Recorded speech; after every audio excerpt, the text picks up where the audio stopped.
Okay, so in this lesson, we are talking about sponsorships again. So, getting more into sponsorships, and your learning target is to list 3 ways a company might implement sponsorship programs.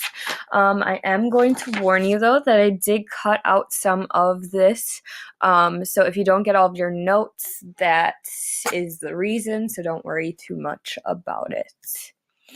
So, sponsorships, going into sponsorship growth. The sponsorship spending in 2015 is as follows. So, sports was about 14.98 billion. Entertainment, tours and attractions is 2.13 billion. The causes, which we'll get into what causes means, is 1.92 billion. Arts was about 938 million. Festivals, fairs, and annual events was 859 million. And associations and membership organizations made up about 590 million. So as you can see, the growth of sponsorships is pretty big just by the categories alone. I mean, basically $15 billion spent on sponsorships for sports alone. So that's just a pretty big, huge number. And there are some factors that influence sponsorship growth. So that's like that it is a unique promotional opportunity, technology, and increased media interest in sports programming. There's a growing frustration with traditional media. There's an increased level of consumer acceptance, as well as the global nature of sports and entertainment. And the last one is cause marketing. It is also the influence of technology, especially, has bolstered by the increased oh my goodness, I cannot say that word today. Commercialization of radio and television through commercials. So there are an introduction of new media outlets, such as pay-per-view, satellite television, on-demand viewing capabilities, streaming of audio and video online, broadband cable, as well as satellite radio. There's also a growing frustration with traditional media. Companies began to feel that it was too challenging to distinguish themselves from the large number of additional companies advertising. The average individual sees 5,000 sales messages daily, making it hard for companies to get consumers to remember their products. There's also an increased level of, I thought I had this one in here, an increased level of consumer acceptance. Studies have indicated that public perception of sponsorships is far more positive than traditional forms of advertising. And there's also the global nature of sports and entertainment. So sponsorships provide a means for crossing the language barrier.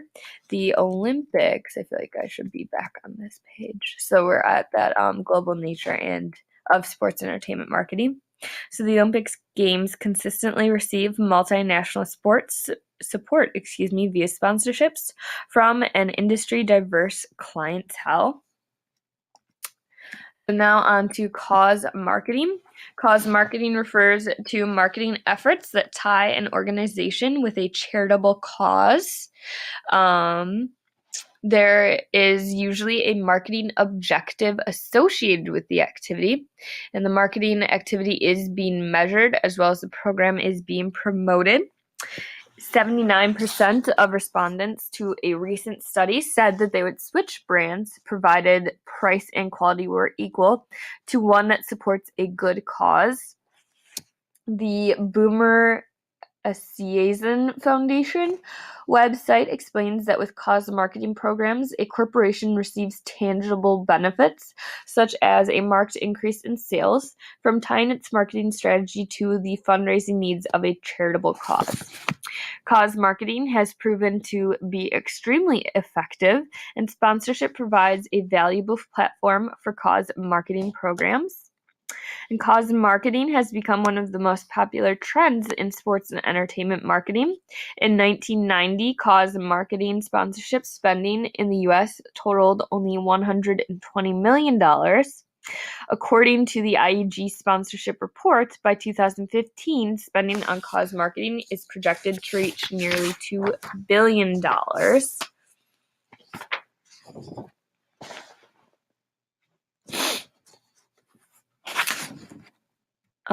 So after watching footage of children playing soccer with a ball of trash in Darfur, Tim Janigan launched the One World Football program, which distributes specially made soccer balls that will never go flat.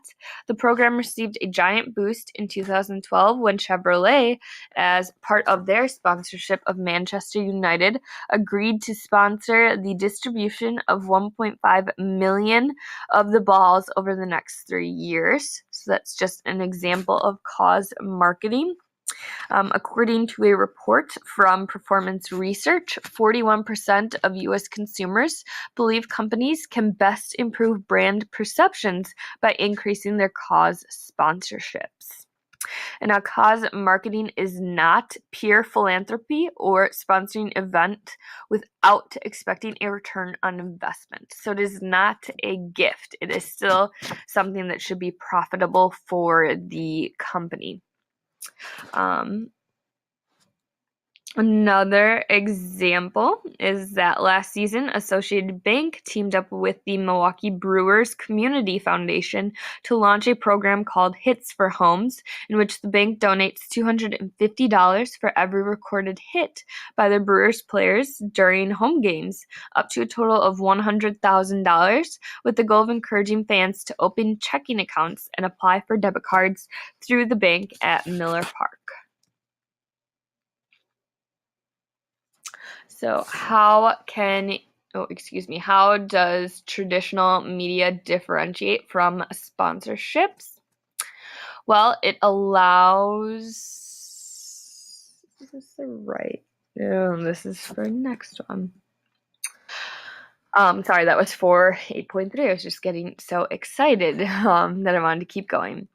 But how can you tell if it is cause marketing? Just again, make sure that there's an objective associated with the activity and that it is being measured and that the program is being promoted and that there's actually like selling involved or something helping the company as well. And that is actually it for this. That was a quick one.